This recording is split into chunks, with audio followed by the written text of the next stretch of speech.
Mark Levin here. The post-election economy could be a minefield of inflation, massive debt, and currency instability. That's why I count on gold for my financial protection. When it comes to gold, I only trust Advantage Gold. They're one of the top gold companies in America, and that's who I turn to for my own investments. Call them now, 800-900-8000, for a free gold investment kit, and see if you qualify for $1,000 in free silver. That's 800-900-8000. Don't wait and see if post-election chaos destroys your savings. Act preemptively. Performance may vary. You should always consult your financial and tax professional.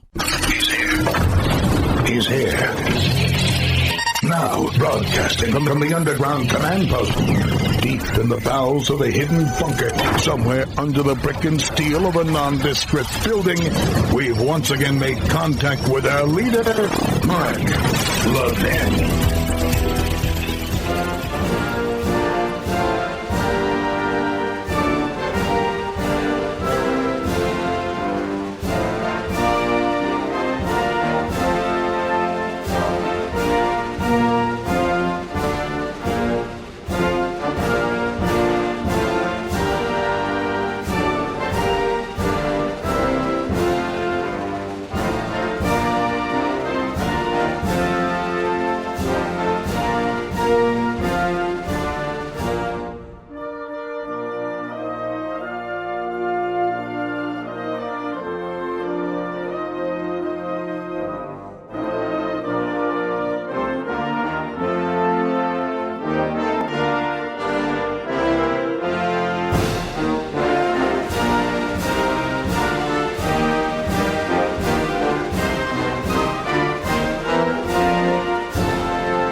Mark Levin here. Our number, 877-381-3811, 877-381-3811. I want to thank you, America. I want to thank particularly the people who listen to this radio program, you. Watch my Fox show and my Blaze show. We spent all 3 hours last evening pushing out the vote in this country from sea to shining sea, focusing on battleground states as well as other states like Virginia and so forth. It had an effect. That's what I do. We've spent months leading up to this fateful day discussing the substance, not pollsters, not analysis of polls, which got people absolutely nowhere. At the end, they said, we don't know who's going to win. What did I say? We're not in the prediction business, the pollster business, the expert analysis business. We're in the let's get off our asses and vote business. That's exactly what you did. We pushed hard here for early voting, even when some in our party were still skeptical. We said, forget it. We got to beat them at their game, and you did. We said you've got to do more than you've ever done before, and many of you did exactly that. We said during the course of yesterday's 3-hour program, each state, the time the polls closed, while you're in the cars listening to the program or at home, that you needed to act, and once you got there, you needed to stay in line. You did all these things. You saved the country. We, the American people, did exactly what we're supposed to do. We did what generations before us have done in this country, and hopefully generations after us. You saved this country for your family. And you can tell your kids what you did on November 5th. I can tell today that for so many Americans, the world is a better place. We have a reinvigorated patriotism for our country, for our fellow citizens. That in the end, the American people were not going to buy any more of this. That the American people were going to put an end to it. The American people, black, brown, yellow, red, white, male and female, Jew and Gentile, Yes, Democrats, independents, and Republicans. Enough was enough. We didn't want the dystopia, or as I wrote, the Ameritopia, that was being imposed on us. We didn't want to be lorded over every decision we make about an item that uses energy. We want to drive what we want to drive. We want to build the kind of home we want to build. We want to live where we want to live. We want the government to keep its hands off our children, both their minds and their genitalia. Is I really asking too much? They said that the opposition would win on the issue of abortion. They didn't. Because over time, as we explain on this program and every platform I have, they don't favor abortion. They favor infanticide. There is a huge, huge difference. That's what their records show. That's what their votes show. That's what their statements show. Same with the immigration issue, this bipartisan bill. We spent months explaining that bipartisan bill was not a bipartisan bill. It was not a security bill. It was an amnesty bill that would result in tens of millions of more illegal immigrants coming to this country unvetted. Terrorists, killers, rapists, gang members, fentanyl, and with chain migration, there'd be no end to it. You understood. You responded. We want some normalcy. We want our America back. We don't want fundamental transformation.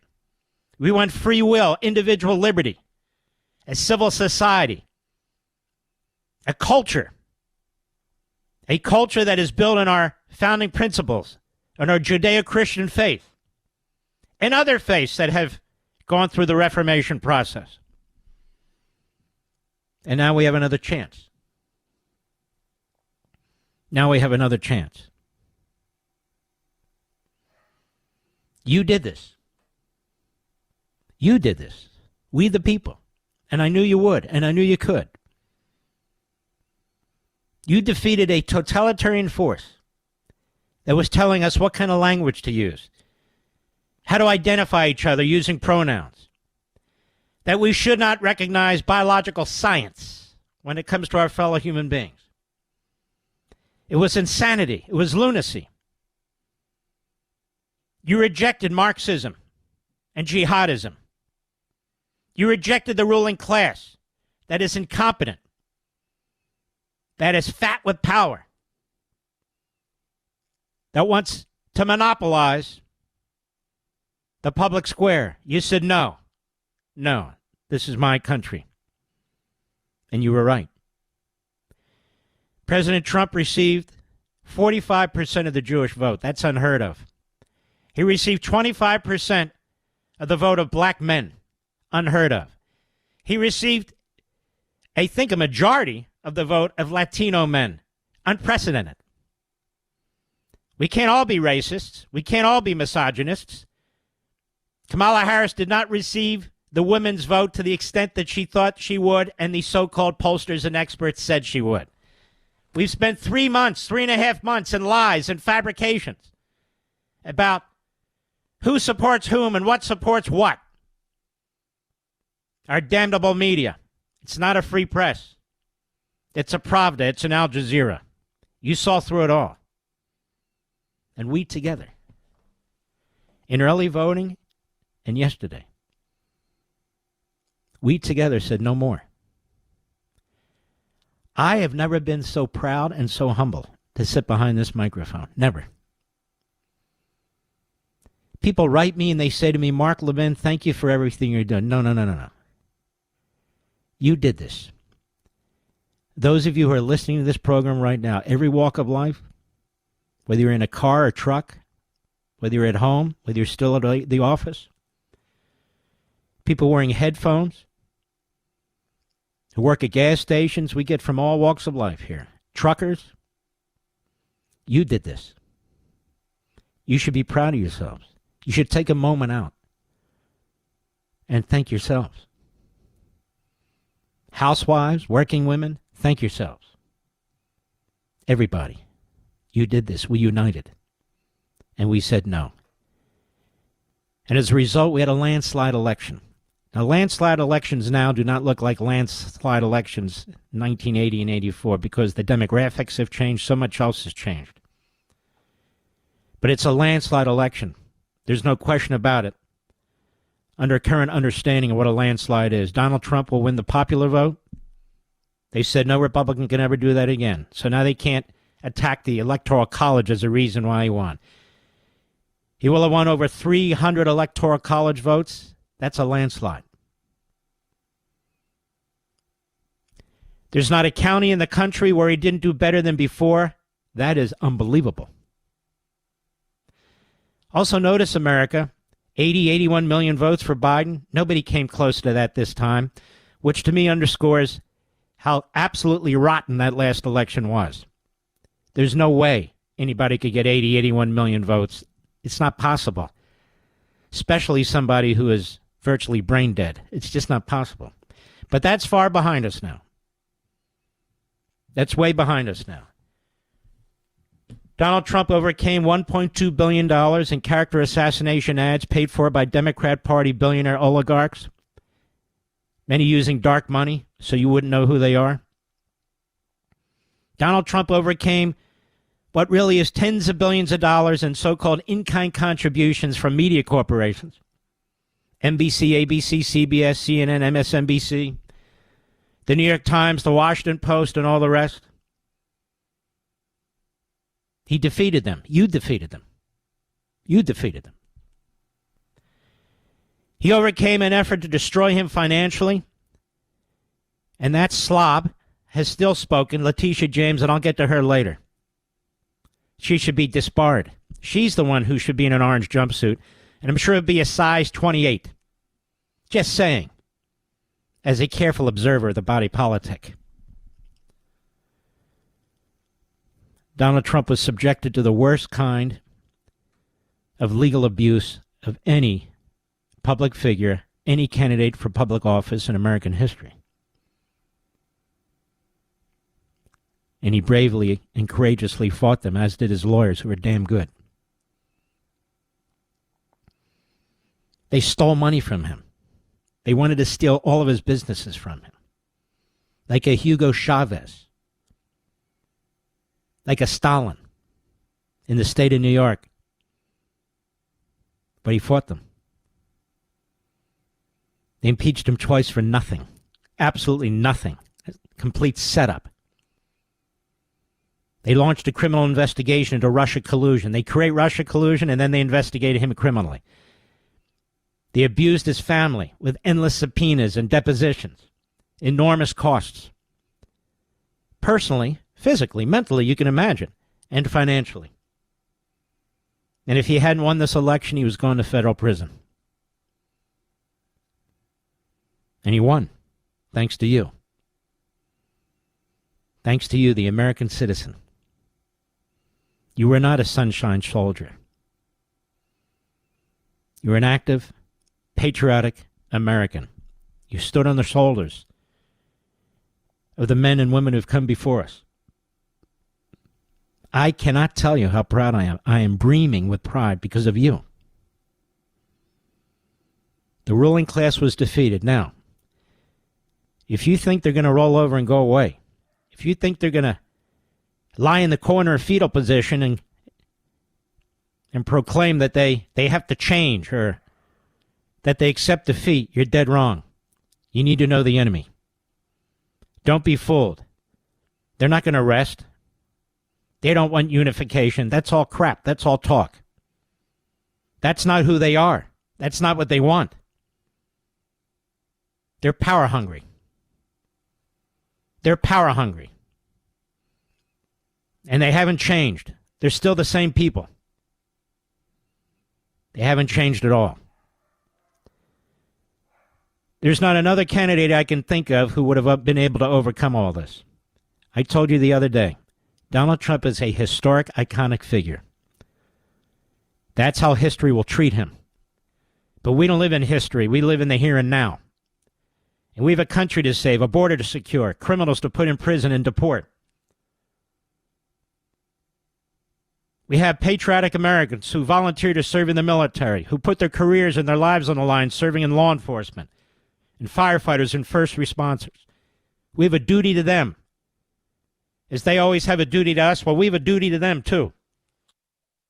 Enough is enough. And we've had enough of the Hitler Youth in our streets, the jihadists, chasing Jews in college campuses. We need to get to the bottom of who's funding them, and we need to deport those who aren't supposed to be here in the first place. And if there's Ivy League schools and other schools that receive federal grants, and they won't put an end to this, then we put an end to them. We can't have taxpayers subsidized, that is you and me, taxpayers subsidized Jew hatred, or any hatred for that matter, but Jew hatred, that's the focus. No more. No more. There's many things we need to do. We need to take our classrooms back. We need to teach our kids science and mathematics and arithmetic and literature. Their test scores are plummeting. The schools don't belong to the AFT and the NEA. They belong to the parents who pay the taxes, the rest of us, we the taxpayers, and it's a place for our children, not perversion. Our children. It's a new day. But I'm not a Pollyanna, neither are you. Every minute forward is going to be a battle. But we can do this. We just proved it. We can do this. And we will do this. Now, why did Kamala Harris lose? Well, let's have a little chat about that when I return. I'll be right back. Mark Levin.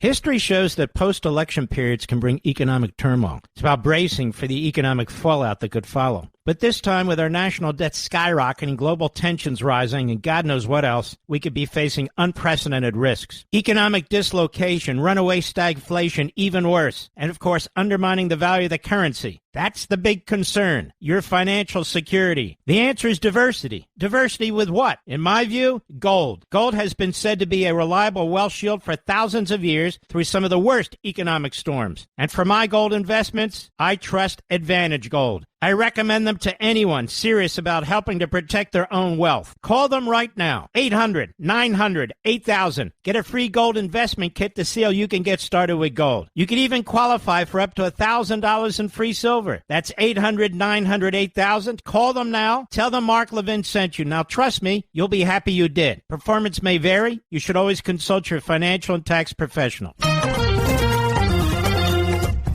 And what about Kamala Harris? As I said a few weeks back, Kamala Harris is a fiction. She's a concoction. She's an image as a candidate.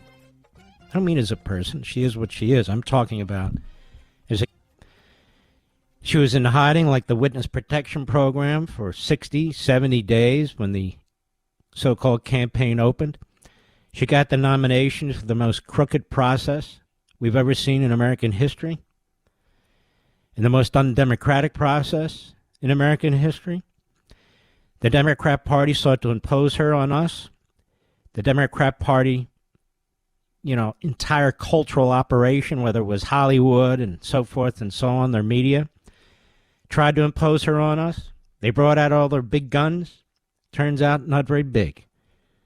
No, Hollywood is a joke to the American people. So are the Obamas. So are the Clintons. So are the usual crowd. They're so yesterday. America turned the page, as they say, on the Democrat Party. America turned the page on the Marxists and the jihadists. That would be Bernie Sanders and AOL, Omar and Tlaib. America turned the page on what they were offering. And I want to get into this a little bit further. I'll be right back. Folks, any election can send shockwaves through our financial system, but these post-election stakes could be higher than ever. Reckless spending, mounting debt, these radical left policies, they've set the stage for a potential disaster. We could see rapid stagflation, market dislocation, even worse, and that will undermine the value of our currency. That's why I've always relied on gold for protection as part of my diversification. It's been said to be a timeless safeguard against economic chaos, and in these uncertain times, it's more crucial than ever. So when it comes to gold, I trust one company, Advantage Gold. They're one of the top gold companies in America, and they're who I turn to for my own investments. Call them now, 800-900-8000. Get your free gold investment kit to see how gold can help protect you from post-election chaos. And when you do, you might even qualify for $1,000 in free silver. That's 800-900-8000. Don't wait until it's too late. 800-900-8000. Tell them Mark Levin sent you. Performance may vary. You should always consult your financial and tax professional. Mark Levin, tough as hell. That's why I like Mark Levin. And I'm not sure a lot of people like him. He's tough as hell. But I like him. I love him. Call in now. 877-381-3811. I called President Trump when Georgia and North Carolina were still in play. But, you know, I don't need strangers with computers to tell me if we're going to win Georgia or North Carolina after I'm looking at the same numbers they're looking at. It was clear to me that he was going to win Georgia. It took a while for them to call it. It was clear to me that he was going to win North Carolina. It's also clear to me early on he was going to win Pennsylvania, because I'm from the Philadelphia area, and they were not going to deliver a net plus of 700,000 votes out of that city, even though that's what the Harris propagandists were putting out. So I felt he was going to win Georgia, North Carolina, and Pennsylvania. And then after that, I figured it was going to be relatively easy. I mean, the votes were cast. And so I picked up the phone, Mr. Producer, and I called him. I said, "Congratulations, Mr. President." I could hear a number of people behind him, his good friends. And he and I have fantastic chemistry. He said, "So you think it's over? You think I won?" I said, "Yes, you won. You're going to win Georgia, you're going to win North Carolina, and you're going to win Pennsylvania. I don't need so-called experts, prognosticators, telling me what I see. I just see it." And he was very happy, not because I said he was in a very happy mood. And then he said, "You like the UFC, don't you?" And I said, "Yeah, it's my favorite sport." He said, "Well, here's Dana White." Now, this was kind of cool, Mr. Producer. So he hands the phone to Dana White, who apparently does watch this program on Fox and listens to the radio from time to time. It couldn't have been nicer. They were all excited. He was excited. He thanked me, and I said, "No, it's my audience." He said, "So you think we won?" I said, "Yes, I think you won. I think we won." And I explained. Georgia's done. North Carolina's done. And I know they're going to play it out for 3 or 4 hours. That's what the media do. But Pennsylvania's done because Philadelphia did not produce what the Kamala Harris campaign has said they were going to produce. It's not going to happen. They're not going to come out net 700,000. I haven't seen that in years. Also, it turns out the suburbs surrounding Philadelphia didn't turn out the way that the Democrats had hoped.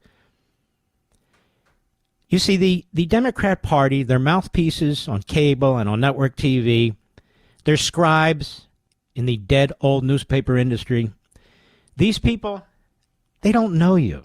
They don't even know who they think they know. People were not excited about Kamala Harris.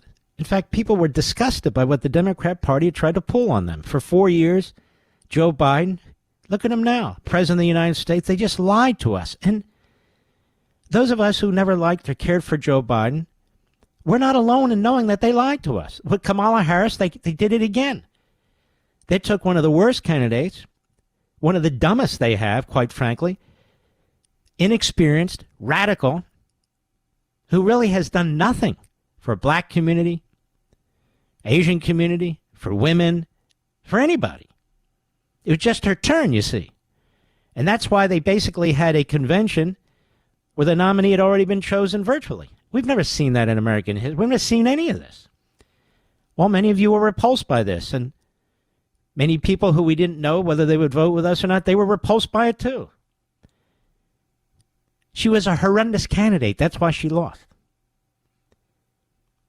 The way that they put her out there as their nominee was a horrendous miscarriage of our political system. And I don't think a lot of people ever forgave her for lying the way that she lied on behalf of Joe Biden after everybody saw exactly what most of us already knew. That's my view.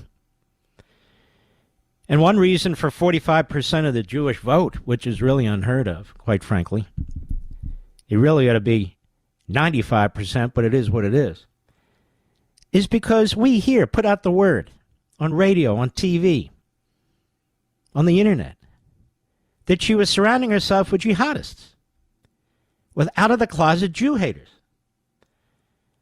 And she did what she could to try and hide her true feelings, but every now and then she'd show ankle. And when she showed ankle, it wasn't pretty. It just wasn't. A lot of losers in this campaign. Obviously her, Dougie Emhoff, ladies of the world, you better keep an eye out.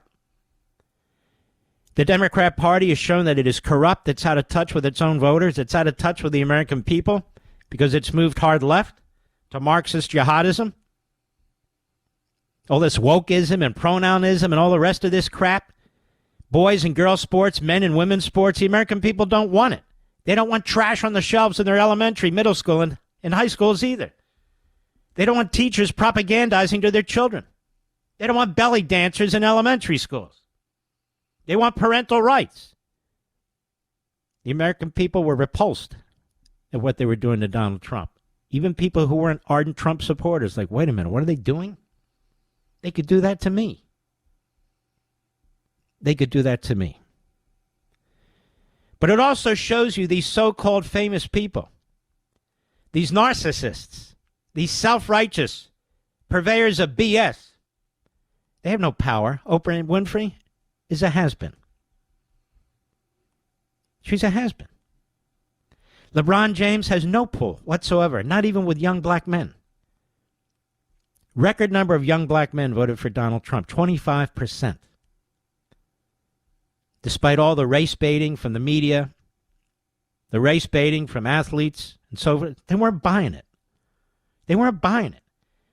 And they're not buying LeBron James' line either. Same guy that was telling them to get behind Black Lives Matter, one of the most corrupt, phony organizations ever, who ripped off the very people that they had claimed to be helping.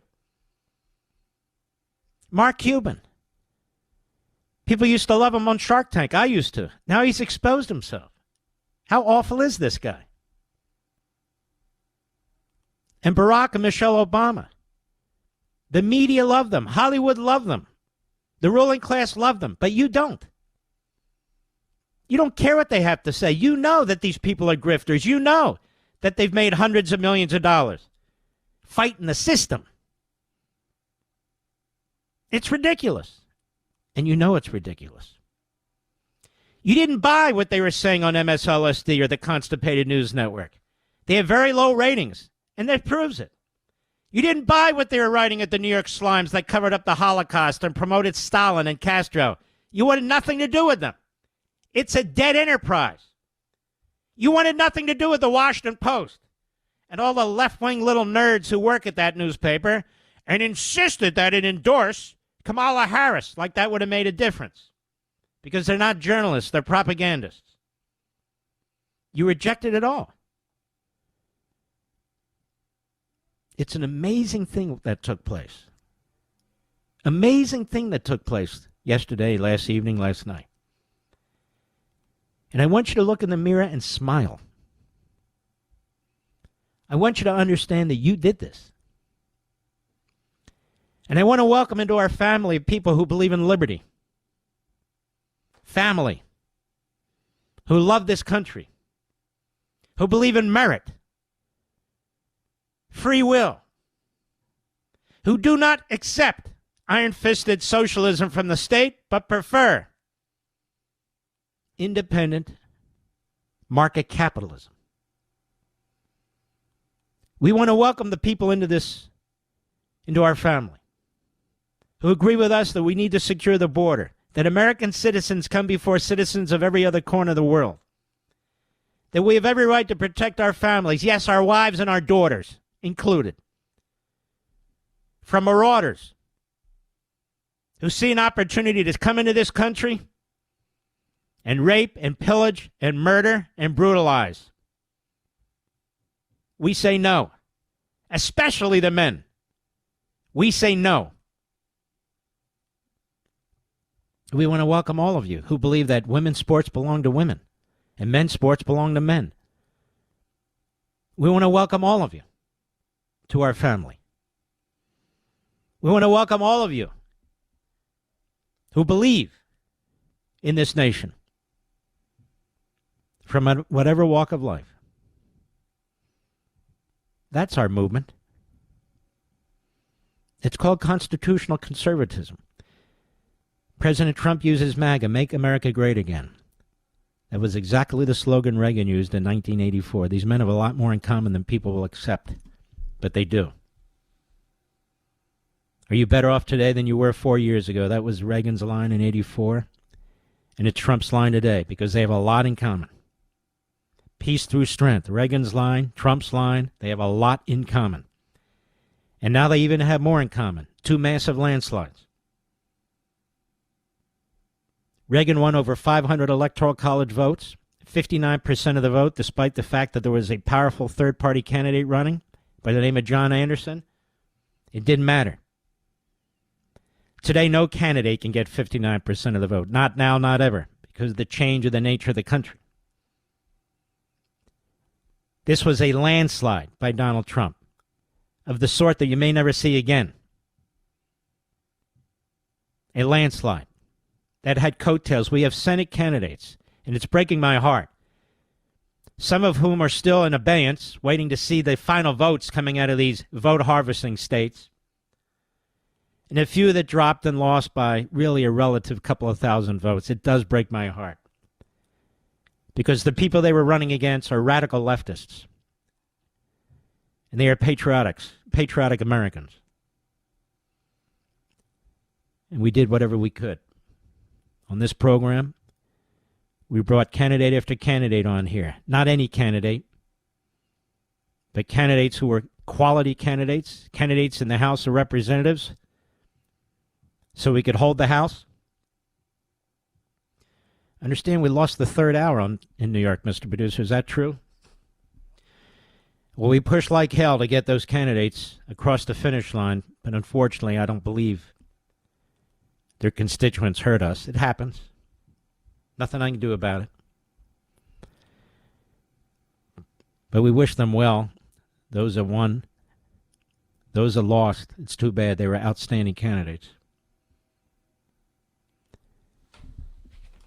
But today, we've been reawakened. Today, we have more faith in our fellow citizens. Today, we know what normalcy means. Normalcy means faith, family, country. Not all these bizarre perversions that they seek to impose on us, language changes, word changes, totalitarian thought processes, men aren't men, women aren't women, this isn't that. They pound into our heads through repetition over and over again. The hell do they think we are? Well, now the question is, who the hell do we think they are? They've been rejected uniformly. And when we come back, I want to tell you what I consider the greatest poison in the body politic. The greatest poison in the body politic, and it's still there. I'll be right back. Mark Levin.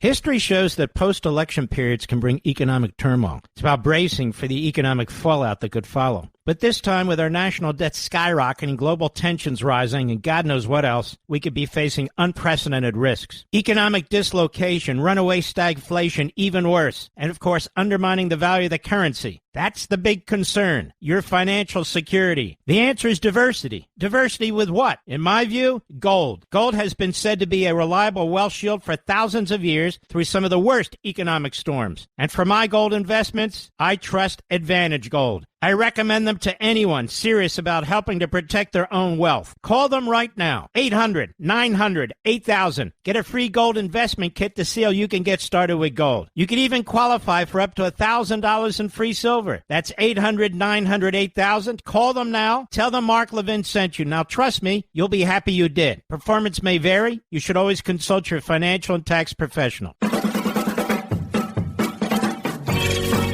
I've heard it said that the press misread the public. One of the media reporters said that. Amazing to me how uninformed these people are. All they have to do is read a couple books like Unfreedom of the Press. I wrote this book on freedom of the press. Chapter and verse on the corrupt media. Chapter and verse on how they missed the 2016 election. Chapter and verse on how some of them, not many, acknowledged how they misread the public. So you and I are supposed to believe 8 years later the press misread the public. No, they didn't. They hate the public. You ever seen anything like this before? A Democrat Party hates the public. Calls us names, but then expects us to vote for them. The press hates us. And then claim, well, we misread the public. No, you didn't. You're propagandists. You're the American Pravda and Al Jazeera. The press didn't misread the public. They lied to us. They lied to us about Biden. They lied to us about Harris. They lied to us about all these policies, the economy, the border. That's what they do. They lie by omission. They lie by commission. It's chapter and verse in Unfreedom of the Press. You don't have to get it. I'm just explaining it. It's there. It's there. But we're not going to buy that they misread the public. How do you misread the public? You push the most radical Marxist, jihadist agenda. You back the craziest ass people on the planet. You use Hamas statistics. You lie about the border. You lie about the economy. You lied about Biden. And, of course, you were the Praetorian Guard for Harris. And then, oh, we misread the public. No, you hate us. That's the truth. They didn't misread anything. And they're the losers. Let me tell you what's going to come from this in the media. Let me tell you what's going to happen to media as a result of this, Mr. Producer. Nothing. Not a damn thing. None of these hosts will be fired. None of these reporters will be fired. None of these phony experts will be fired. Why? They were doing what they were told to do, and they were doing what they wanted to do. Lying to you. They told you over and over again, abortion is the big issue. Abortion. Everybody's going to vote on abortion. Well, they didn't. All the women, they hate Trump. They hate you. They hate MAGA in the suburbs. They're all going to turn out. But they didn't. They didn't. Barack Obama, LeBron James, Michelle Obama, Oprah Winfrey, they're going to bring out the young men black vote by trashing them? But they didn't. Wow.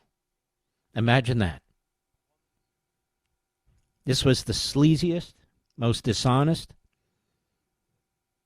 most evil campaign run by a party and a candidate in American history. And they paid the price. Will the Democrat Party learn from it? Yes. What will it learn? To be more deceptive, to camouflage even more what they're doing, to try and find somebody who's very charismatic, maybe a sitting governor or senator, who's great at lying, great at deceiving, who's slick, who knows how to debate. That's what they learned. Don't pick a Kamala Harris who can't put a sentence together, who's barely literate. No. We've got others out there. We've got great demagogues who know how to spread propaganda. Oh, yeah, that's what they've learned in the Democrat Party and the media. They're not leaving. They're not rolling over. But that's what I'm here for, to deal with them. We'll be right back. This segment of the podcast is exclusively sponsored by Pure Talk. Pure Talk offers great coverage and can save your family money on your wireless bill every single month. Go to puretalk.com to find the plan that's right for you. Thank you again for listening, and thank you so much for this sponsorship, Pure Talk. He's here. Now, broadcasting from the underground command post, deep in the bowels of a hidden bunker, somewhere under the brick and steel of a nondescript building, we've once again made contact with our leader, Mark Levin. Hello, America. Mark Levin here. Our number, 877-381-3811, 877-381-3811. Well, this is interesting, ladies and gentlemen.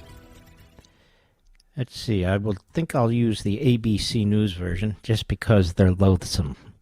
Special counsel Jack Smith expected to wind down Trump prosecutions. Now, this is the unconstitutional rogue prosecutor who I've been talking about for years now. Special Counsel Jack Smith is in active talks with senior leadership at the Department of Justice, evaluating ways he can end his prosecutions of President-elect Donald Trump. Sources familiar with the matter told ABC News and about 1,000 other so-called news operations. The decision is based on long-standing Department of Justice policy that a sitting president cannot face prosecution while in office. It's unclear as of today how Smith's prosecutors will approach dismissing both the federal election subversion case in Washington and the ongoing appeal of the brilliant Judge Aileen Cannon's dismissal of the classified documents case. Let's see here. We got immunity at the Supreme Court. It's so easy. I would fire him within 2 seconds. He'll be one of the first things addressed, Trump said on a call. But due to Justice Department's policy of not prosecuting a president, a firing is unneeded. Smith was appointed to his position by Attorney General Merrick Garland in November 2022, unconstitutionally, of course, to investigate Trump and his allies' efforts to overturn the 2020 election, as well as Trump's alleged unlawful possession of highly classified documents. This is how they report. And they go on, Smith indicted, August, Smith indicted. Both cases were thrown into disarray by the Supreme Court. It goes on and on and on. But that's the bottom line. Now, these two memos from the Department of Justice, Office of Legal Counsel. Office of Legal Counsel is really the special office within the Department of Justice of constitutional experts, so-called, who make determinations about what the positions of the existing regime should be. That's what they do. Excuse me. And there were two memos written. These two memos were revealed by me on television several years ago when they were going after Donald Trump on other matters. And one of the memos was written in 1973 when the Nixon administration was in charge, and the other one was written in 2000 when the, when the Clinton administration was in charge. Now, I want to explain a few things here before all the other so-called legal analysts get in front of their skis, as they put it. And what I'm about to read to you is something I posted earlier today, but it's something I've said now for actually a couple of years. I'm not going to go back to the audio because it's there. Those of you who have listened. For half a century, it's been the position of the Democrat and Republican administrations that the Department of Justice cannot indict a sitting president. Now, by the way, that's not in the Constitution. That's the position of every administration since 1973. It's more than half a century. This position has been justified for a myriad of reasons, all of which come down to the fact that the president is the executive branch. And unelected prosecutors, juries, and judges cannot exercise a power that makes it impossible for a president to carry out his constitutional duties for 1/3 of the branches of government while defending his liberty and reputation in a courtroom. That's what they say. To allow such a procedure would be to do permanent damage to the constitutional construct of our government, to handicap and limit the ability of a president to undertake his duties, and set a precedent that could not be reversed. That is, prosecutors indicting a sitting president for infinite reasons that destroy the purpose and the functioning of the office. Now, this issue has come up as to whether the same principles of non-prosecution would apply where the charges are brought by a state or locality.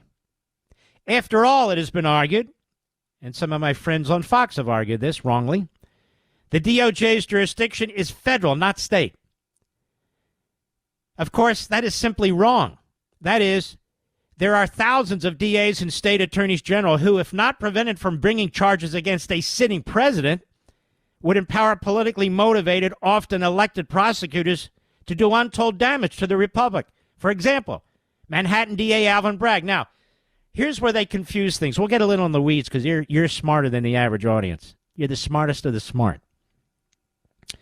If you're to say a president cannot pardon somebody who committed a state criminal offense, I would agree with that. He has no jurisdiction. But that's not what we're talking about. We're talking about really what I call reverse federalism. It's not where the federal government is reaching into state jurisdiction. It's where the state is reaching into federal jurisdiction and to put a fine point on it, into the executive branch to make a determination whether the federal executive branch is going to function properly. And obviously, in a circumstance like that, it's a no-brainer. Of course, there's federal jurisdiction, and of course, a president has power. You with me, Mr. Producer, on this thing? So we have localities and states. They do not have a sort of reverse federalism authority to bring local or state charges against the president who's federally elected. In other words, there's even more of a reason to disallow such criminal actions outside of the federal construct. Therefore, not only should the courts in New York and Georgia, upon motions by the president's lawyers, dismiss the cases with prejudice, but if the state courts refuse to do so, the president's lawyers should seek dismissal in federal court of the cases. The federal jurisdiction, as I said, is beyond debate. Additionally, the president would retain the plenary power to dismiss those state actions himself by pardoning himself if the federal court does not act for the same reason set forth in the DOJ legal memoranda of long standing. In short, no locality or state has the power to cripple the federal constitutional office of the presidency, diminish the standing and authority of a president, not to mention undo the national election that resulted in his swearing in. Now, you might say, we're not talking about charging. What about this Manhattan case? We're talking about punishment. Well, what about it? Well, what's the problem? Well, among the things that court can do is put him in jail or stiff financial penalties.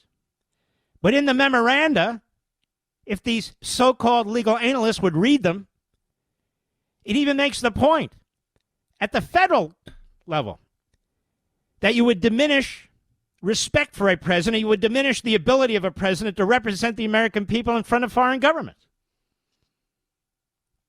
And that would be a huge problem. And so it lists an entire number of reasons. And so you have a Republican administration that agrees with a Democrat administration and vice versa, and this has been long-standing policy.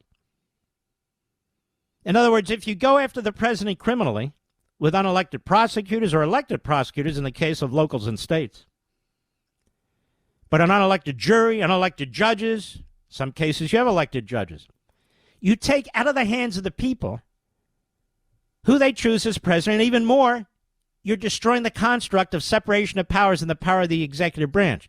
And you can imagine we have thousands and thousands of district attorneys and tens of thousands of assistant district attorneys.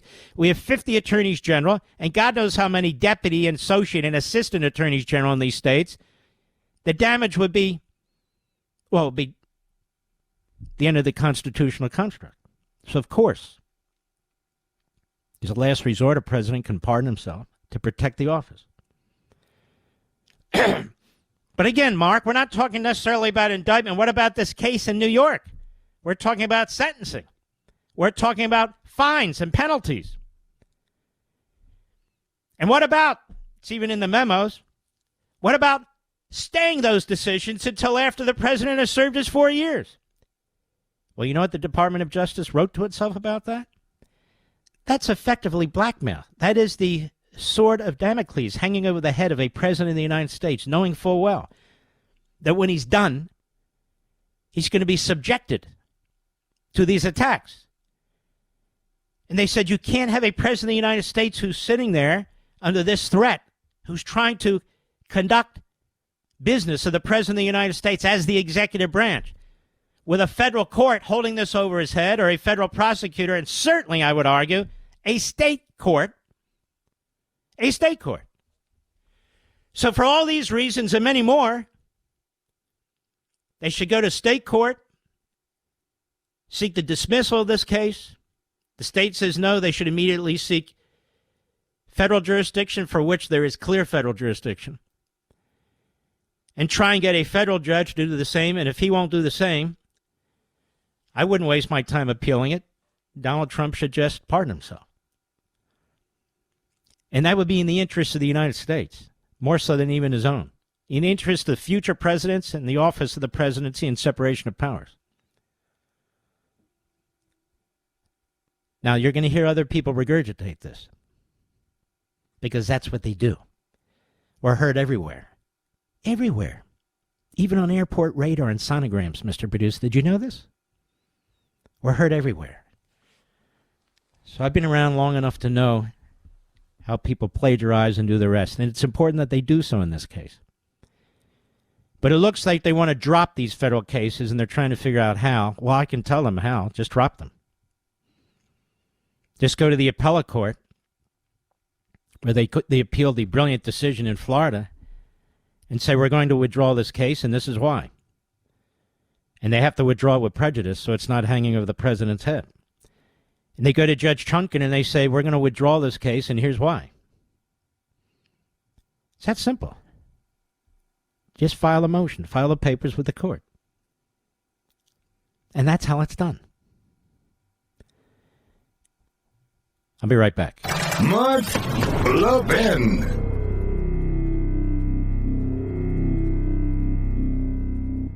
Folks, have you ever thought about what charities and causes you give your hard-earned money to? Pure Talk, my cell phone company, supports veterans. As a veteran-led company, that's their passion project. And that's why Pure Talk has slashed $10 million in veteran debt. That's why they donate tens of thousands of dollars every month to help prevent veteran suicide. That's why they donate $50,000 to Micro Works, providing scholarships to veterans learning the trades after active duty. Now, isn't that a company you can get behind? Time to jump ship from these other three guys. There's a better option. Pure Talk gives you the same great coverage, America's most dependable 5G network, for half the cost. And you'll be supporting a company that is helping our vets. It's a win-win. Dial pound 250. Say keyword Mark Levin. You'll be connected to Pure Talk's U.S. call center. That's right. They invest in American jobs to better serve you. And remember, they're half the price of the big three. Go to puretalk.com/Levin today. That's puretalk.com/LEVIN. Switch to a company that invests in American jobs to better serve you. Again, go to puretalk.com/Levin. You'll get an additional 50% off your first month. Pure Talk, America's wireless company.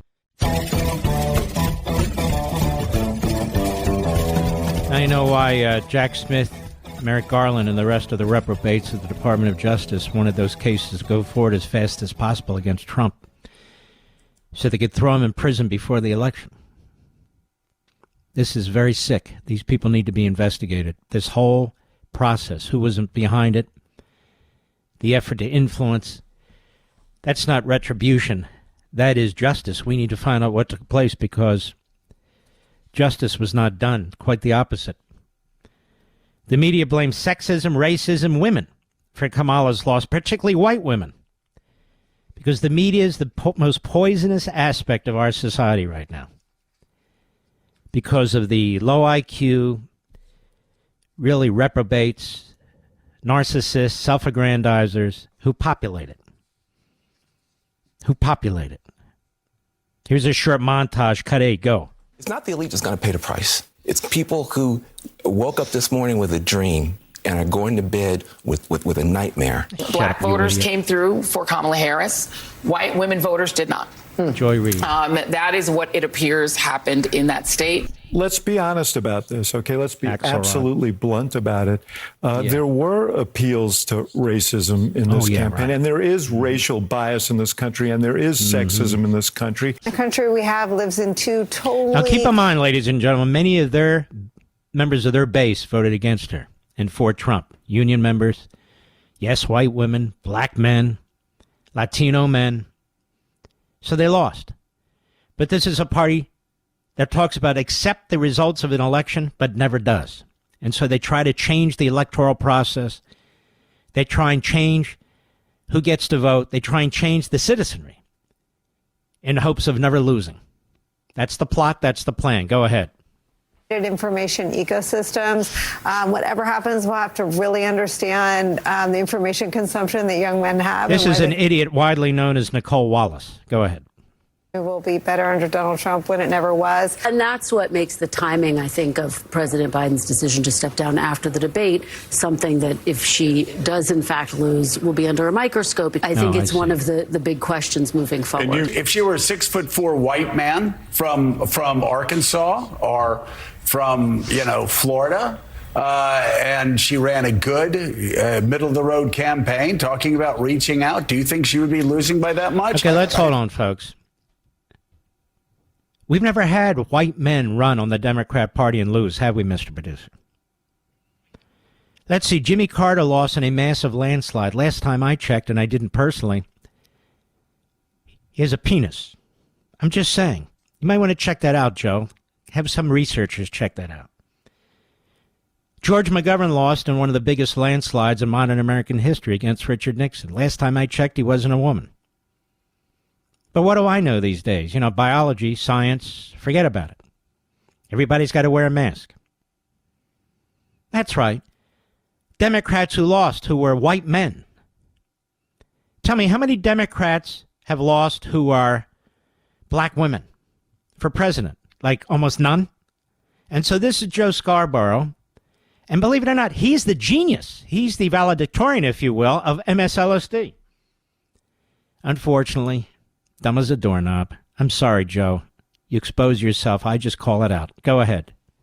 Chew tobacco and carry a shotgun and talk about football and be a guy's guy. I mean, you tell me. As a woman of color, I did. I was so hopeful. Wait. Sonny Houston is a woman of color, Mr. Producer? Didn't she have slave owners in her past? I think she did. I never had slave owners in my past. As a matter of fact, in my past, way past, my people were slaves and helped build the pyramids in Egypt. But what do I know? So as a woman of color, what? Sonny Houston, go ahead. A mixed-race woman married to a Jewish guy could be elected president of this country. And I think that it had nothing to do with policy. I think this was a referendum. It had nothing to do with policy in America. So here they're at it. The poisonous, cancerous media. You voted against her because she's mixed race, married to a Jewish guy. That's it. All you black guys out there, that's why you did it. All you women out there, that's why you did it. And by the way, all you mixed race Americans who voted against her, you voted against her because you're self-haters. That's all. All you Jews who voted 45%, you must be self-hating Jews. We know who the self-hating Jews are. Most of them work for Biden and Harris. But you understand now.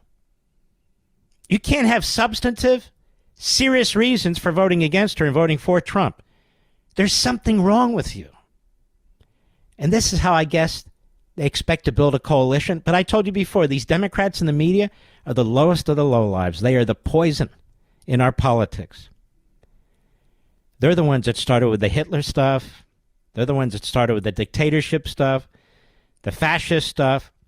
They're the ones who've been at this over and over and over again because there's no consequence. If you work at MSLSD, you get paid millions of dollars for being an a-hole. If you're on The View, you get paid millions of dollars for being an a-hole. If you're on CNN, you get paid millions of dollars for being an a-hole and having no ratings. Go ahead. Of cultural resentment in this country. Is it sexism? Is it racism? There are levels of sexism and racism that clearly a lot of people in this country are willing to tolerate. This is why you lose, because you hate the country and you hate the people of the country. You had an enormous number of Democrats and independents who moved over this time and voted for Trump and against Kamala Harris. It was seismic. 25% of black males, 45% of Jews, over 50% of Latino males. You didn't get the woman's vote that you wanted, white or black or in between. And now you're trashing people as racist and misogynist and 1,000 other things. Every one of your asses should be fired. You should be required to actually work for a living. I'll be back. Folks, have you ever thought about what charities and causes you give your hard-earned money to? Pure Talk, my cell phone company, supports veterans. As a veteran-led company, that's their passion project. And that's why Pure Talk has slashed $10 million in veteran debt. That's why they donate tens of thousands of dollars every month to help prevent veteran suicide. That's why they donate $50,000 to Micro Works, providing scholarships to veterans learning the trades after active duty. Now, isn't that a company you can get behind? Time to jump ship from these other three guys. There's a better option. Pure Talk gives you the same great coverage, America's most dependable 5G network, for half the cost. And you'll be supporting a company that is helping our vets. It's a win-win. Dial pound 250. Say keyword Mark Levin. You'll be connected to Pure Talk's U.S. call center. That's right. They invest in American jobs to better serve you. And remember, they're half the price of the big three. Go to puretalk.com/Levin today. That's puretalk.com/Levin. Switch to a company that invests in American jobs to better serve you. Again, go to puretalk.com/Levin. You'll get an additional 50% off your first month. Pure Talk, America's wireless company. The Mark Levin Show, where the Reagan Coalition meets every day. Call now, 877-381-3811. The American media, working hand in glove with the Democrat Party, made several accusations during the course of this campaign. Let's see if they come true. Right, Mr. Producer? Donald Trump is going to order the military to execute people with whom he has a disagreement. Remember that one? That came out of Kamala Harris's mouth. Let me repeat that Donald Trump is going to order the military to execute people with whom he disagrees. Donald Trump is going to imprison people who disagree with him. Internment camps, I think they said. Donald Trump is going to outlaw birth control and IVF. She said that in her speech last Tuesday. He's going to outlaw birth control and IVF? Where'd that come from? Nowhere. Let's see if that comes true. Donald Trump is going to hire abortion monitors. I don't even know what that means, but abortion monitors. Let's see if that comes true. Donald Trump is going to promote federal legislation that bans abortion nationally. He said he's not 1,000 times. Let's see if that one comes true. Donald Trump is going to put a 20% sales tax on every single thing you buy. Their explanation of tariffs, which is preposterous. Let's see if that one comes true. Donald Trump is going to propose tax cuts not for the middle class, but for billionaires. Oh, really? Oh, yes. Donald Trump is going to abolish Social Security and Medicare. She said it. She said it. Tuesday before last, publicly, we heard her. Really? You mean the man who said he's going to fight to get through Congress a bill? No taxes on Social Security? What else is he going to do? He's going to lock up the hosts like Rachel Madcow on MSLSD and on The View. Like Karen, a.k.a. Whoopi Goldberg. Her real name's Karen, and she is a Karen. Yeah, yes, he's going to lock them up. Wow. And don't forget, Donald Trump's going to destroy democracy. He's going to be Hitler. He's going to be a fascist. And he's going to be a dictator. Let's see if that comes true. Thanks to our media and the Democrat Party and Kamala Harris. You know, I have clips here of Kamala Harris's speech. It was 13 minutes long. I'm not playing them. They're monotonous. They're pointless. Self-aggrandizing. It's a speech that will never be considered in history. You know the old line, if a tree falls in the forest and you don't hear it, has it actually fallen? So if a speech is given by Kamala Harris and you don't actually listen to it, has it actually been given? In my life, no. The hell do I care what she has to say? Well, I don't know, Mark. So my wife Julie was working the polls yesterday. She was going door to door the day before that in a Hispanic community. She speaks fluent Spanish. Kamala Harris doesn't even speak fluent English, but that's a whole other story. That's not our problem anymore. Anyway, she's working the poll in Loudoun County, Virginia. A lot of professionals here. And so these people come up, they don't even know where she stands and so forth, but she has a Republican ballot, sample ballot, and many of them are very rude to her. And by the way, there were more Republicans than Democrats apparently who showed up, but many of the Democrats were very, very rude. One lady in particular was very, very rude.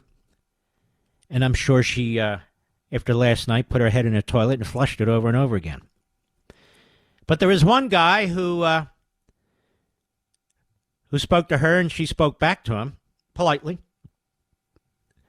And they were talking about economics, and he said, look, you don't know, I know. I have an economics degree. I was a professor from UCLA or some such thing.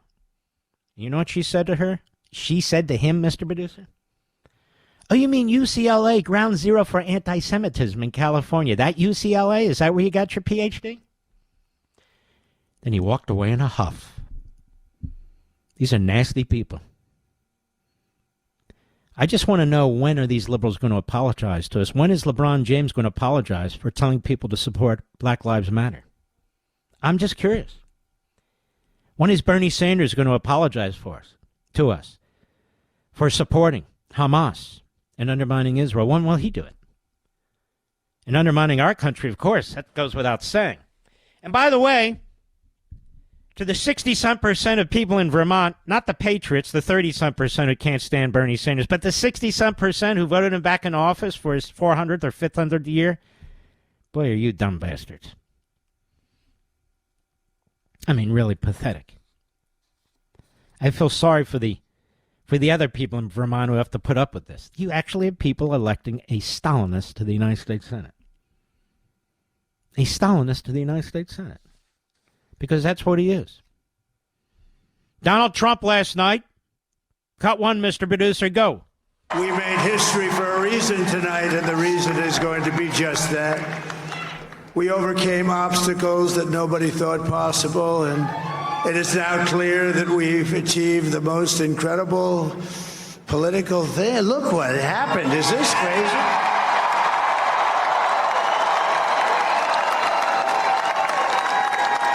But it's a political victory that our country has never seen before, nothing like this. I want to thank the American people for the extraordinary honor of being elected your 47th president and your 45th president. And every citizen, I will fight for you, for your family, and your future.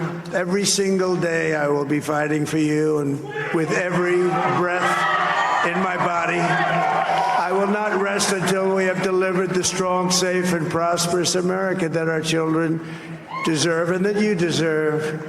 This will truly be the golden age of America. That's what we have to have. Cut two, go.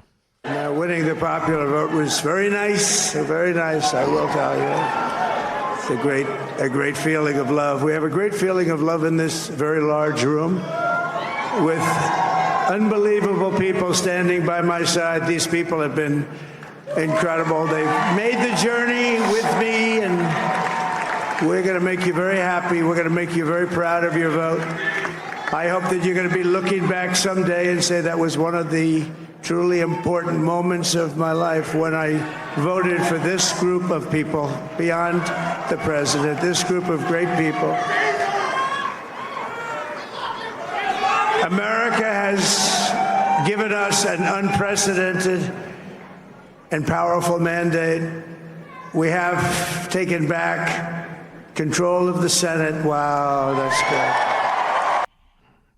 There you go. It's really monumental what's taking place here. Absolutely monumental. I'll be right back. Mark Levin.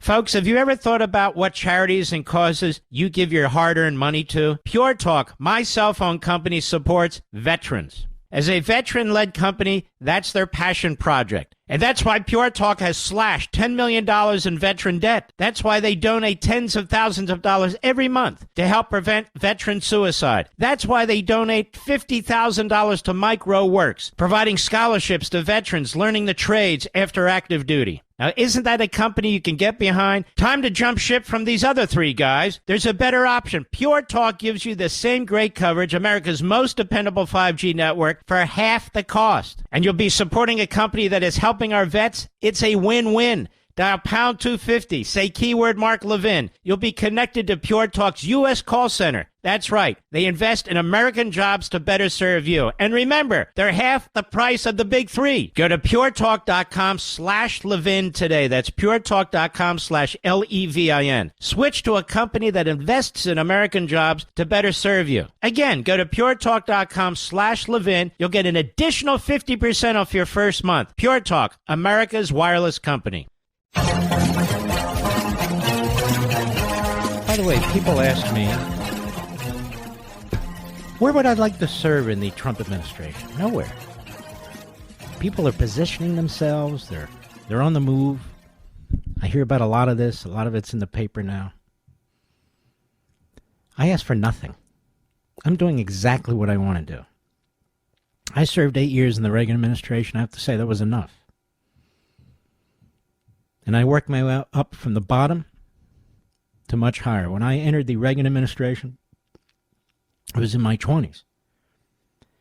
But I'd actually served in the 1976 Reagan campaign. I served in the 1980 Reagan campaign, and they asked me if I wanted to serve. And I started at the lowest possible position, a position at an organization called Action. Nobody ever heard of it, but it was an important agency. Then slowly but surely, I worked my way up. Nobody handed me anything. I didn't start in any senior positions. And so as I moved up and people got to know me and so forth and so on, in the end I wound up as Chief of Staff to the Attorney General of the United States. I didn't parachute into that position. I earned it. One of the greatest Attorneys General ever, Edwin Meese. One of the greatest presidents ever, Ronald Reagan. And even at the Department of Justice, I went from a Deputy Assistant Attorney General to Associate Attorney General, to Special Assistant to the Attorney General, to Chief of Staff to the Attorney General. And before that, I was the Deputy Solicitor of the Department of Interior, the number 2 lawyer. Nobody handed that to me. I demonstrated through various positions within the administration what I was capable of doing.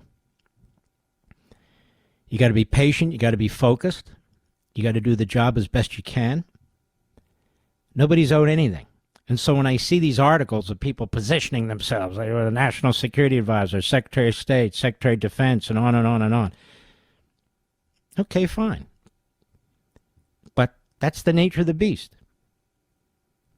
He hasn't focused in on anybody. That is Donald Trump.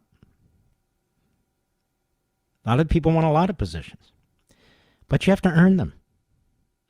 You have to demonstrate your loyalty. That's what you have to do. And I don't mean loyalty like, salute and kick your heels. I mean loyalty to the objective of the administration. That's what you're there for, to advance the administration's agenda. This is what John Bolton never understood. John Bolton thought he was the president. But he wasn't. He was an appointee, National Security Advisor. It's his job to give the president the best advice you can. And if the president disagrees with you, you don't keep pounding the president of the United States. You step back and you either execute what he's asking you to execute or you leave. It's not your job to be president of the United States. And there have been others around him who conduct themselves exactly the same way. Now, I know most of these people who are trying to position themselves for defense and state, National Security Council, ambassador to this one, ambassador to that one. I know most of these people. They want to be Attorney General of the United States, or they want to be Secretary of this or Secretary of that. I'm not one of them. I have to be honest. Years ago, I was asked, not offered, would I consider a position? Maybe Attorney General. I said, no way in hell. I have more ability to talk to the American people, to see what's going on in our country, to address what's going on in and outside of administration from where I sit. From where I sit. And also, you have to make a decision. I served in the Reagan administration from the time I'm trying to remember, I think 23 to 31. And when it was over, I was done with it. I just don't believe you go in and out of government, in and out of government. A lot of these people, they're in and out of government. They go into lobbying firms in Washington, D.C., or they work on Capitol Hill. They go in and out. You don't. I just don't agree with that. I just don't. But you're going to see a lot of this going on. But I think President Trump and his team have this figured out. I hope so. I feel so. I think they have it figured out. That you got to pick people who believe in the cause, who are going to support your position. They're not going to be zombies. If they have an opinion, they're going to give an opinion. But once the order's given, you execute it. You're talking about the President of the United States. He was elected. You were not. But it'll be interesting to see how this shakes out. Be very interesting to see how this shakes out. He said himself, and he has said it publicly, the president, that, when he first came into the presidency, he was unfamiliar with Washington, the government. People were being recommended to him, and I would argue that he was very partial to generals. Don't be partial to generals. Be partial to good generals. And so he had a number of generals around him, many of whom stabbed him in the back. Generals who really felt that they should be president. Generals who disagreed with him, so they would leak against him. That's not the way it's supposed to work. He had this guy from Exxon. He put him over there at Treasury because, wow, the guy ran Exxon. Okay, so what? He's learned a lot. He's got a lot of experience. And you can expect, and I believe it, that these 4 years are going to be so powerful, even more powerful than his first 4 years. He knows what he wants to do. He knows this is it. He can't run for re-election. Even if he could, he wouldn't. He really knows what he's doing, in my humble opinion. Now, that doesn't mean there aren't going to be setbacks. Of course there's going to be setbacks. You can't get everything you want in Washington, D.C. There's just so many barriers. There's so many saboteurs, including people who are surrounding you. But you can get a lot of it when you prioritize and so forth. And I can tell you, when Donald Trump puts his mind to something, he gets it done. It's like a laser. He talks about the wave, or the weave, I guess it is, the weave, which is very cool. But also, when he's focused like a laser, that's the laser. I'll be right back.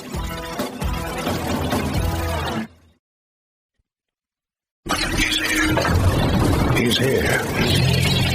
Now, broadcasting from the underground command post, deep in the bowels of a hidden bunker, somewhere under the brick and steel of a nondescript building, we've once again made contact with our leader, Mark Levin. Hello, America. Mark Levin here. Our number, 877-381-3811. 877-381-3811. We're here with our buddy Jim Trusty, lawyer extraordinaire and dear friend of mine. Jim, welcome to the show. Pretty extraordinary, isn't it? Donald Trump wins, and now Jack Smith, the unconstitutional rogue special prosecutor, is now talking with the Department of Justice on how to withdraw from these federal cases. Do I have that about right?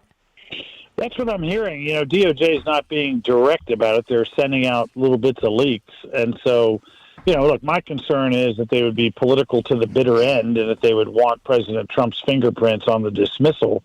But seems to be getting some momentum that Jack Smith and the Attorney General who supervises him may realize it's not really worth hanging on for a couple of months and that they would actually bail out and pretend it was a very highly principled decision at this point.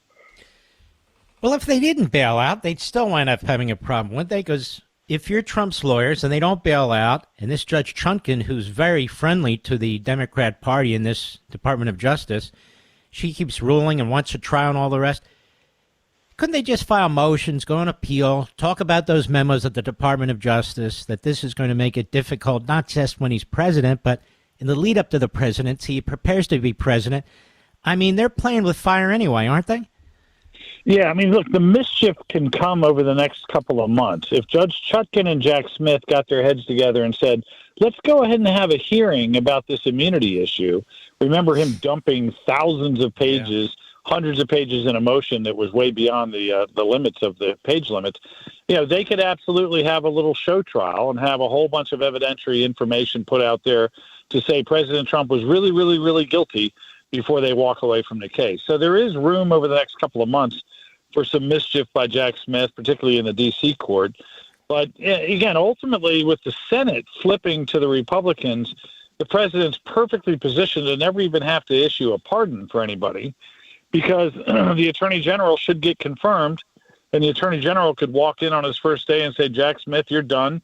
Enjoy Holland. You're going back. Yeah. So I think the cases are dying one way or another on the federal side, and maybe the Attorney General recognizes that and says, well, let's pretend we have some fealty to our internal policy, some loyalty to the idea that we don't try to interfere with elections, which, comes about 2 years late, but I guess it's better than nothing. Let's look at this case in Manhattan in particular, and I guess it's on appeal. Actually, no, the judge is going to make some sentencing decisions, but it is on appeal, too. How do you see this playing out? Yeah, that's the hardest question, because I think Georgia may die of its own weight. All of the misconduct by Fani Willis is going up to the Court of Appeals. I think arguments in December in Atlanta. And that case may just fizzle out on its own for a variety of reasons. But in New York, you've got the judge announcing that in about a week, he's going to tell everyone what his position is on presidential immunity. I know how I would bet if I'm going to have to, put money on this. And then on the 26th, he's got a sentencing scheduled. And so it gets really interesting at that point. This is a case that was inventive from the start, nonsensical, criminalizing non-disclosure agreements that are not criminal. But if it is something where this judge wants to send his politicized message and say that he wants President Trump to go to jail, I'd expect a flurry of stays, motions to stay in New York, motions to stay with the federal court. And I think that the president will end up being okay in terms of never having to serve any time in jail, even if this judge gets hyper-partisan and does that. But the bottom line is, on appeal, that case is doomed. I mean, even in a New York appellate court, there were so many fundamental errors to that case in terms of other crimes evidence being presented, in terms of shielding the defense from knowing what the felony theory is until closing argument. I mean, there was just nothing recognizable about that case, including the very inventive charging decision. So I think it's going to go to the president's way at some point, but it might be a year or two before the appeals are done. But what would you do? It seems to me I'd do one of two things, and I'm sure his lawyers are pretty sharp. You know them. I think I'd do one of two things. I'd immediately move on appeal. Okay, he's elected president of the United States. I'd pull these memos out, make them part of a motion. These memos from the Department of Justice, and I would argue, number one, the exact reasons they use against charging and actually prosecuting, and they have other arguments in there too, beyond the initial stages of a criminal case. A president of the United States applies to a man who's elected president of the United States. They even talked about in there, no, you can't put off sentencing until after he's president because that's hanging over his head and his responsibility to represent the American people and foreign powers, and this undermines him too. It's remarkable, the 73 and the 2000 opinions there, which are really complementary from two different administrations. They talk against all this. Now, we've talked about this a little bit, state jurisdiction versus federal. This isn't a state jurisdiction issue. This is a presidential issue, which is why a federal court might take it. I agree. Look, I think at the end of the day, even if a federal district or circuit court is reluctant, the Supreme Court, which is not an aggressive court when it comes to getting involved in federal election litigation, as we know, right.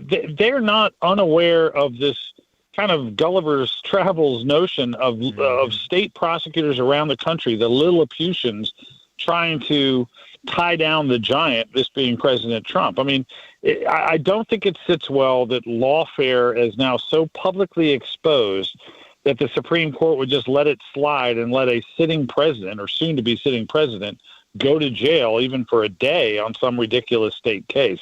So, again, there's procedural issues there. There's constitutional issues, supremacy clause, a lot of things to talk about in terms of how you get to federal court. But I think at some point in the process, if a state judge tries to tie down this giant, there's going to be people that come into his rescue, as they should, under notions of federalism. Yeah, I agree 100%. So basically, they're not going to get what they want. What do you think this judge is going to do in a week or two? I mean, he's a real loose cannon, this guy. He is. And look, I'm not, I've been in the system for 35 years, 27 as a prosecutor, 8 as a defense attorney. By the way, you sound like you've been to prison. You've been in the system for, I'm just saying, it's funny. Anyway, go ahead. Mark, I'm parole eligible in just 2 more years, so I don't want to screw this up. I'm all for you, brother. But look, at the end of the day, this judge, I think, has shown a remarkable willingness to tolerate inventive prosecuting ideas. And this is not a case that, this is a zero loss situation with non-disclosure agreements that are just simply not criminal. And all of it got criminalized because of one person, which fulfills campaign promises, unethical campaign promises from prosecutors. So I think that overall context is not good when the case comes up on appeal. When I was a prosecutor, we'd say bad facts make bad law, meaning you can stretch to get your conviction. But when an appellate court sees that you've been stretching, you've been innovative, you've been singular in your treatment, it's going to come back to bite you and create bad precedent. So I think that's how this all plays out. I don't know what this judge is going to do. I would think, a real prosecutor, if Alvin Bragg was serious about, I'm just trying to have accountability, he would have announced he's not trying to put this man in jail. Not because he's President Trump, but because nobody gets put in jail for this stuff. But he hasn't done that. I assume that the conversations behind the scenes, I don't know this, are that they are going to ask for jail. And this is the type of judge that might do it because of Trump derangement syndrome or whatever we want to dress it up as. So, again, I would be writing up the stays now to go to the state court and to eventually go to the federal courts and say this is an impossible situation. Stay the execution of the sentence until the appeal is heard, which in New York is probably a year or two. I mean, it's going to be a while. Yeah, but my view.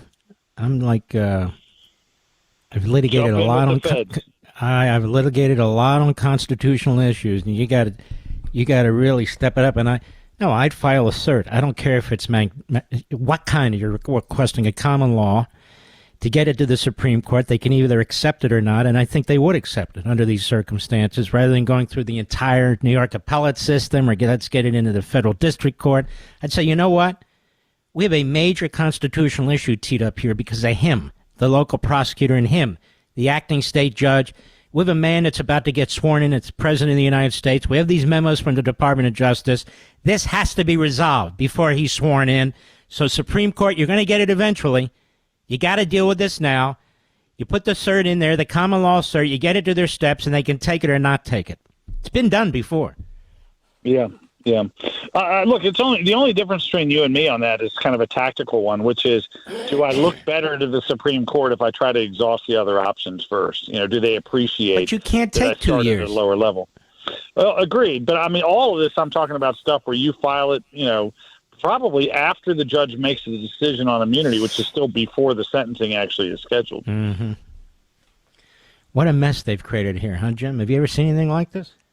No. I mean, look, 35 years, what I've always focused on when people talk about how did you represent President Trump, he's a horrible, evil orange man, I've always said, yeah, but I know the Department of Justice, and I know when I'm seeing something that's different than any time in history about how prosecutors are treating this man. And that makes it very comfortable to defend him because of all the singular moments of inventiveness that these prosecutors have had. I think there's so much lack of ethics that, we could spend years dissecting all of the conduct that these guys engaged in over the last 4 years. And you get along with them pretty well, as I understand, no? Yeah, look, I guess that's another way of saying I'm old as hell. I've known a lot of the people that are involved in these prosecutions. I didn't know the state people, but on the federal side, Jack Smith and I were at the department at the same time. I didn't come into it with some sort of animus towards Jack.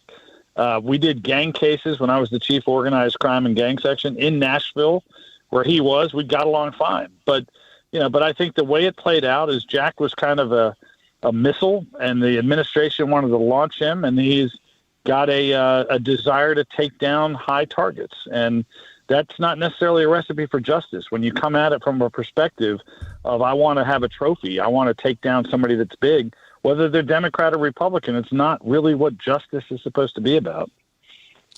And, of course, he has a very troubling record. He doesn't win many cases in front of the Supreme Court, whether you go back to the Virginia case or these two cases he's had in front of the Supreme Court since he's been this unconstitutional special counsel. He doesn't win many of these Supreme Court cases, does he? No, I mean, look, what he has is short-time wins, short moment wins where you win a trial, but then it goes up on appeal and the court says, again, same recipe. You're being too inventive as a prosecutor. If you have a situation where, let's say you have gold bars in your apartment and you passed legislation or made decisions that help the Egyptian government, to pick one straight out of New Jersey, there's no question that that's a violation of of federal law. That we're talking about bribery. It's nothing creative, nothing inventive. But in Jack's cases, the common denominator, particularly in the Trump cases, is we're scratching our head saying, how did that become a violation of federal law? How is it for the first time a violation of federal law for a president to retain documents that every modern day president has retained after they left office? Like, how do you distinguish between Joe Biden in Delaware possessing these things for a book and President Trump having these documents when he was allowed to have them and when we expect him to negotiate with the archives for many, many months or years? So again, I look at procedural moments of distinction, of individuality and treatment, and that seems to be something Jack's very comfortable with in his quest to bring down political figures. You're listening to Jim Trusty, a buddy of mine, really a great lawyer. Jim Trusty, do you think, this is just a gut, do you think that Biden will pardon his son, or do you think he'll keep him as a convicted felon and Donald Trump might announce that he'll pardon him? How do you think this is going to play out? Yeah, that's a good question. Look, I think at the end of the day, Biden is going to do it. It might be New Year's Eve. But I think he's going to say, these were horribly politically motivated. The greatest irony in the world, right? President Biden announcing these were politically motivated prosecutions that were unfair. I kind of feel like raising my hand and saying, can we talk for a minute about President Trump? But the only thing that mitigates against him doing the pardon is this was forever a silo attempt. This was an attempt to pin on Hunter, the bag man, a little bit of exposure, probably not a jail case, while announcing there's nothing else to see here about a pay-for-play scheme. Don't worry about the rest of the Biden family making millions as government servants. Everything's fine. So I always felt it was a very siloed, very politicized prosecution in a different way than, say, Abby Lowell would say, representing him. And it may mean that he wouldn't really face any trial after this, any jail after this, when the sentencing takes place. But, I think safe money is that Biden will just sneak it out there towards the end of December and say, I'm a family man and I've got to protect my son. I agree with you 100%. As a matter of fact, he'll do it in a self-righteous way. A dad would do this for his son, right? Something of that nature. Yep. Well, Jim, you've been great. We're going to keep bringing you back. When it comes to the tough cases, really, there's nobody better. And remind everybody of your firm again. I'm at IFRA Law, a little boutique litigation shop in D.C., right around the corner from the White House, and we do all sorts of stuff in the world of white-collar defense. We have a lot of fun, a lot of different types of cases, including that year that I represented some guy named Donald Trump. So it's all good. But thanks for the plug. Always great to talk to you, Mark. I appreciate it. Now, the audience loves you, Jim. It's true. Thank you, man. God bless. Take care of yourself. There he goes. This guy, he's a great litigator, folks. I've seen them come and go. I know these guys. I don't know them all personally, but I've seen them, so I know the best, and I know they're not so good. The slip and fall, he's among the best. We'll be right back. Mark Levin.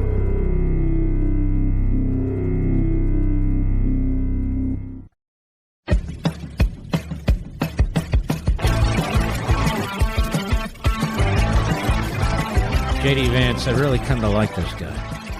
I don't know him that well. I've come to like him. In early September, my wife and I were in Ocean City, New Jersey. Really nice place. Just a lovely town. And we're sitting there at the very quaint little hotel. We just decided to spend 3 days or so there because we never take off. And she's reading his book, and she's reading passages from me. The guy's fascinating. I really didn't know that much about him. And then you watch him during the course of this election. He's unbelievable. Smart as hell. And he really did work his way up from absolute abject poverty in Appalachia. If he were a left-wing Democrat, they'd be canonizing him already. But here he was last night, very briefly. Cut 4, go. Well, Mr. President, I appreciate you allowing me to join you on this incredible journey. I thank you for the trust that you placed in me. And I think that we just witnessed the greatest political comeback in the history of the United States of America.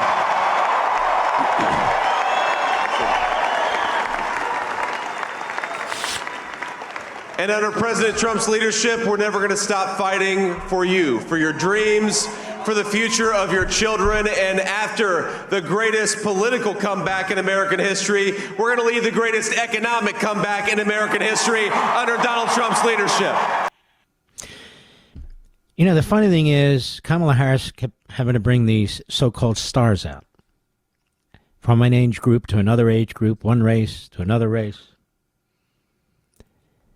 Donald Trump had some, but he didn't rely on them like her. He didn't need to pack a stadium with other people. People came to see him. But here's the other thing. Let me ask you this, Mr. Producer. Was there any star who Kamala Harris brought out who was a bigger star than Donald Trump has ever been? See my point? This guy was a huge, massive megastar before he was ever elected president, before he ever decided to run for president. He doesn't need to bring anybody out with him. He is the star. I'll be right back.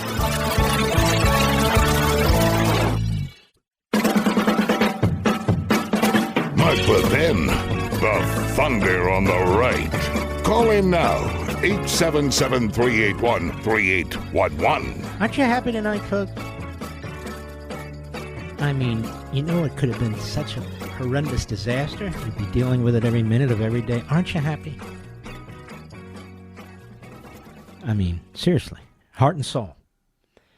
All your prayers were answered. Your fantastic patriotism brought us to this place. Fantastic patriotism. That's what it is.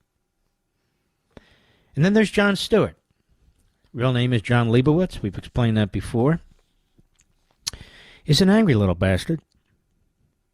Thinks he's a tough guy. He's not a tough guy. I know tough guys. He's John Leibowitz. And so he's on the Daily Schmo show yesterday. And what does he do? Well, he's cursing out everybody. He's losing his mind, such as it is. He's a good Democrat. Cut 17, Mr. Producer, with all the bleeps. Go.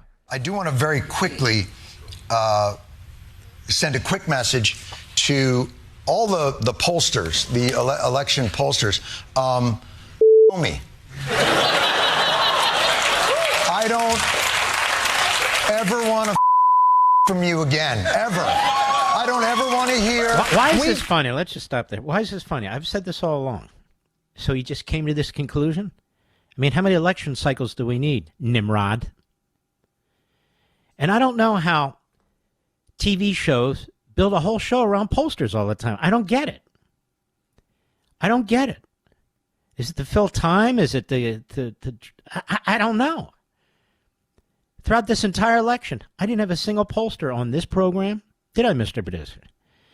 I didn't have a single pollster on my Fox show, on my Blaze show. It's not that I'm against pollsters and so forth. It's just, it's almost impossible to poll this. And then the hilarity of it all was, at the very end, what did they do? They said it's too close to call. And yet it wasn't too close to call. So how many more of these are we going to go through? The next one will be the same thing. I just think news channels, news reporters, hosts, they're hooked on this stuff like crack cocaine. They're hooked on it. And they get your emotions high, then they get your emotions low, then you're confused, then they claim they're going to straighten it out, then they put 2 posters on, maybe 7 posters on, they can all discuss it with each other, what's going to happen. It's crazy. You know what this is called? Again, I wrote a book on it, on freedom of the press. Pseudo-events. Professor Borstein, University of Chicago, became director of the Library of Congress before they realized he was a conservative, but nonetheless he was, and he was outstanding as the director. He wrote an entire book on these pseudo-events, which I highlight, and that's what they are. Ann Seltzer, who the hell is she, out of Iowa, comes up with this ridiculous poll that Kamala Harris is 3 percentage points ahead of Trump in Iowa. He won Iowa, I think, by 14, 13 points. And my Fox show comes on, and they're all talking about it for 48 days. I mean, every show. And I get on there and say, stop it. Don't pay attention to it. It's BS. As a matter of fact, don't pay attention to any polls, any analysis, any static. It's Saturday. We have an election on Tuesday. Focus on substance. Focus on the mission. Focus on getting the vote out. This is my mantra. Stop chasing shiny objects. This is my mantra. And yet, every damn election cycle, it's the same thing again and again and again and again. It's crazy. Anyway, go ahead. Correction of the voters. You don't know about So why do you wait until after the election, punk, to even talk about this stuff? You should have been doing it when I was doing it. Anyway, go ahead. Don't care for you.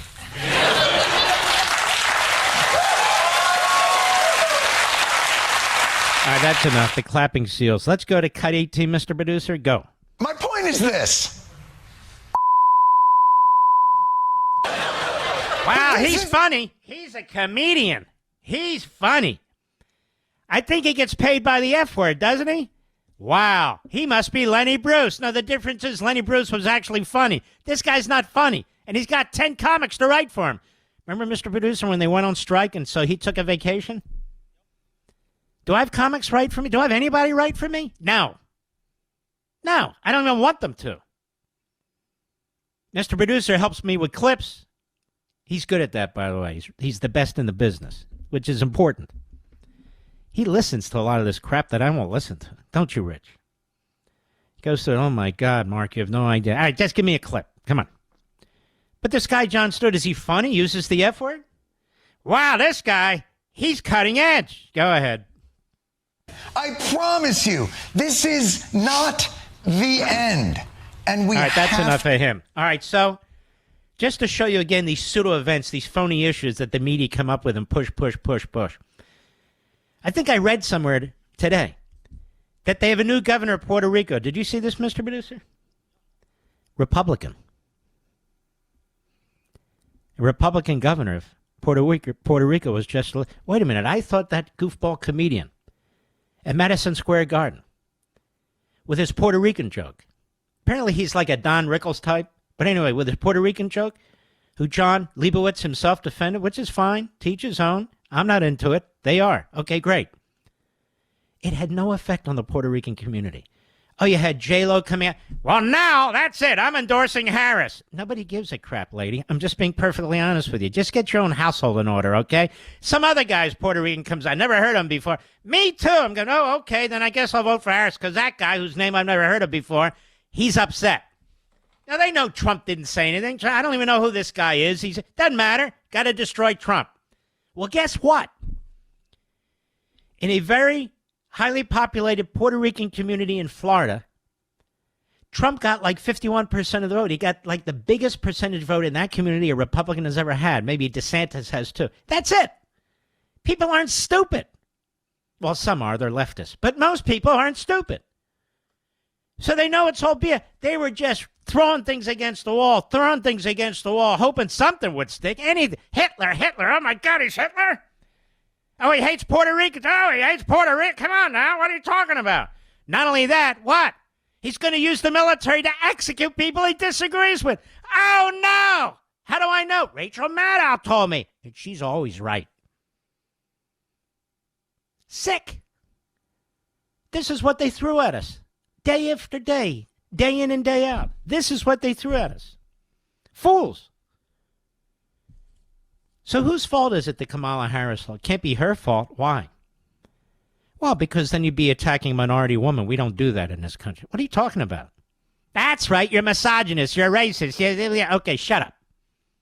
So who do we blame? The old decrepit white guy, right, Mr. Producer? Joe Biden. Guy can't even defend himself. He don't even know what he's talking about. Kick him in the ass. Yeah. Yeah, that's what I do. Meanwhile, you touch his knee, the guy falls down like a bag of potatoes. But nonetheless, Kristen Welker on MSLSD. I believe she does Meet the Depressed or something like that. Another loser, another complete joke. Kristen Welker, last night. Cut 16, go. Well, and that's what makes the timing, I think, of President Biden's decision to step down after the debate something that if she does, in fact, lose... Whoa. In other words, he should never run for re-election, right? Yes. Wow, did MSNBC or NBC News say that before the debate? No. Did they lie about his competency? Yes. Didn't the whole media? Our Pravda, Al Jazeera? Oh, they did. Oh, yes. Didn't Kamala Harris lie about it? Doesn't she have any responsibility for it? No. You don't understand. What? You're a racist misogynist. Stop criticizing. Oh, I'm sorry. Excuse me. I forgot. Go ahead. Because, of course, there was so much discussion, even over the summer, about potentially having an open primary and having that fight play out within the Democratic Well, why Party. didn't you have an open primary? You know, it's funny, the word open primary. Every primary I'm aware of is open. People vote if they want to. You count the votes. You have a winner, you have a loser. That's now an open primary? Well, then what's a regular primary, Mr. Producer? Do you know? No, we don't know. What? Excuse me, an open primary. Oh, thank God it was an open primary. But was it a primary? Excuse me, what are you talking about? Well, what's an open primary versus a primary? They had no primary, open or otherwise. She was selected. She was anointed. They chose her on the internet. All these liberals sitting in their underwear. Jeffrey Toobin was probably there. He said, can I watch? Anyway, so there you are. They didn't have a primary. They didn't even really have a political convention. They had an event. They selected her before the convention. So what's the purpose of the convention? Gee whittlekers, I don't know.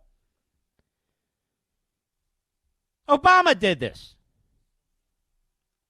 That's right. Pelosi did this. They all did it. And then they look around. I don't know. It's Biden's fault. Biden's fault. Well, of course it's his fault. He should never have run. She shouldn't have lied about him. The media shouldn't have promoted him. They screwed themselves. And you know what? I'm happy. They should have screwed themselves. And no easy task, but they did. I'll be right back. Mark Levin.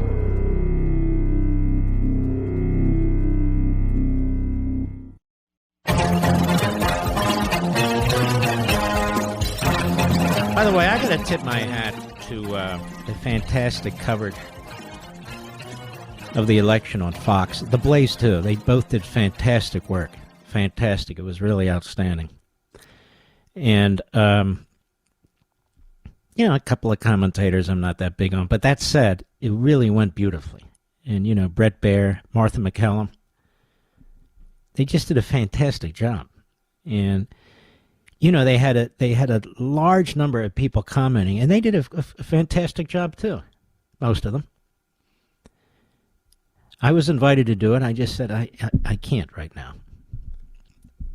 And on election night, I like to watch what's going on. There's also some contractual issues, and I don't want to get into all that, but I like to watch what's going on, really study it.